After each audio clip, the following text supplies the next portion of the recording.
Hello friends, welcome UPSC preparation only channel में आपका स्वागत है। फ्रेंड्स, आज की इस वीडियो में हम लोग बात करेंगे भारत के एक स्वदेशी मिसाइल के बारे में जो बहुत ज़्यादा अभी हाल फिलहाल में चर्चा में रहा है और इसका नाम है अस्त्र MK1 मिसाइल। अस्त्र MK1 मिसाइल ये मिसाइल है। देखिए, यहाँ बहुत ज़्यादा ये चर्चा में रहने की वजह ये है कि भारत का जो है अभी इंडोनेशिया देश के साथ एक रक्षा समझौता हुआ है। इस मिसाइल को खरीदने के लिए इंडोनेशिया जो है एक समझौता किया है भारत से। और ये भारत का जो निर्यात है, रक्षा निर्यात, इस दिशा में भारत के लिए एक महत्वपूर्ण कदम इसको माना जाता है। और जो अस्त्र मिसाइल है, ये हवा से हवा में मार करने वाली मिसाइल है। और ये मिसाइल भारत के खुद के द्वारा निर्मित है, इस वजह से ये काफ़ी ज़्यादा चर्चा में है। तो देखिए, यहाँ पर दिया हुआ है, हाल ही में भारत और इंडोनेशिया के बीच अस्त्र MK1 मिसाइल की आपूर्ति के लिए रक्षा समझौते पर हस्ताक्षर हुए हैं। यह भारत द्वारा स्वदेशी हवा से हवा में मार करने वाली मिसाइल के निर्यात की दिशा में एक महत्वपूर्ण कदम है। यह समझौता रक्षा निर्यात, आत्मनिर्भर भारत और भारत इंडोनेशिया रक्षा सहयोग को मजबूत करेगा। देखिए, अस्त्र MK1 क्या है, इसका कुछ फीचर हम लोग देखते हैं।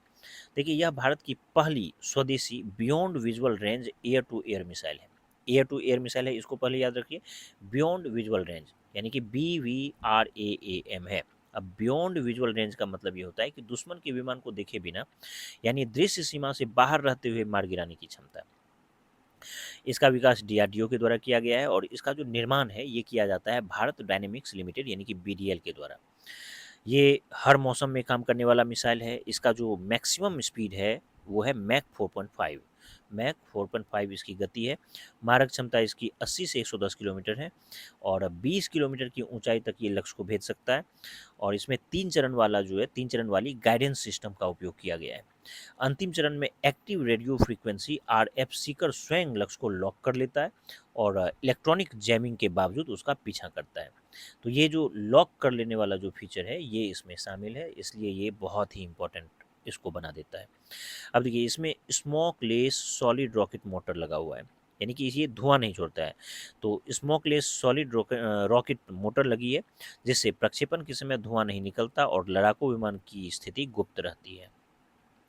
अब देखिए, यह भारतीय वायुसेना को स्टैंड ऑफ स्ट्राइक कैपेबिलिटी जो है, यानी सुरक्षित दूरी से हमला करने की क्षमता प्रदान करती है।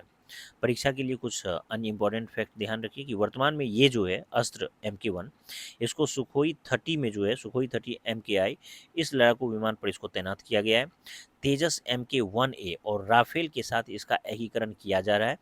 अस्त्र MK2 की रेंज लगभग 200 किलोमीटर होगी और अस्त्र MK3 जो है उसको उसमें SFDR यानी कि सॉलिड फ्यूल डक्टेड रैमजेट तकनीक का उपयोग किया जा रहा है।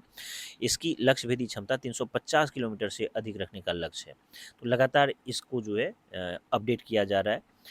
तो चलिए, इस तरह से हम लोग इस पूरे टॉपिक को कवर किए कि ये जो अस्त्र MK1 मिसाइल है ये काफ़ी ज़्यादा चर्चा में इसलिए रहा है क्योंकि इंडोनेशिया देश के साथ भारत का भी रक्षा समझौता हुआ है इसकी खरीद के लिए। तो चलिए, अब इससे जुड़ा हुआ एक MCQ हम लोग देखते हैं। देखिए, दिया कि अस्त्र MK1 मिसाइल के संबंध में निम्नलिखित कथनों पर विचार कीजिए। यह भारत की पहली स्वदेशी beyond visual range air to air missile है। इसका विकास DRDO के द्वारा किया गया है। यह वर्तमान में यह सुखोई 30 MKI पर तैनात है। तो इसका जो है तीनों ही स्टेटमेंट बिल्कुल करेक्ट है। तीनों ही स्टेटमेंट इसका सही है। सही उत्तर हो जाएगा D। चलिए, तो आपको फिर से मैं जानकारी देने के लिए बता दूं कि इस पूरे जुलाई 2026 में जितना भी आपके लिए करंट अफेयर्स का वीडियो लाया जा रहा है उसका एक सिंगल PDF आपको हर महीने के लास्ट में मिल जाया करेगा। तो जुलाई 2026 का जो वीडियो है जुलाई के बाद आपको ये प्रोवाइड करा दिया जाएगा ताकि आप इसका रिवीजन कर सकें। लेकिन अभी जो है स्टेप वाइज स्टेप आप अगर इन सारे वीडियोस को देखते जाएंगे तो लास्ट में करंट का बोझ आप पर से खत्म हो जाएगा। तो प्रीलिम्स और मेंस दोनों के लिए ये सीरीज़ काफ़ी इंपॉर्टेंट होने वाला है आप सबके लिए। चलिए, उम्मीद करता हूँ ये वीडियो आप सबको पसंद आया होगा। चैनल को सब्सक्राइब करें, वीडियो को लाइक करें और अगर आपको कुछ सजेशन देना हो तो कमेंट ज़रूर कीजिए। उम्मीद करता हूँ ये वीडियो आप सबको पसंद आया होगा। धन्यवाद।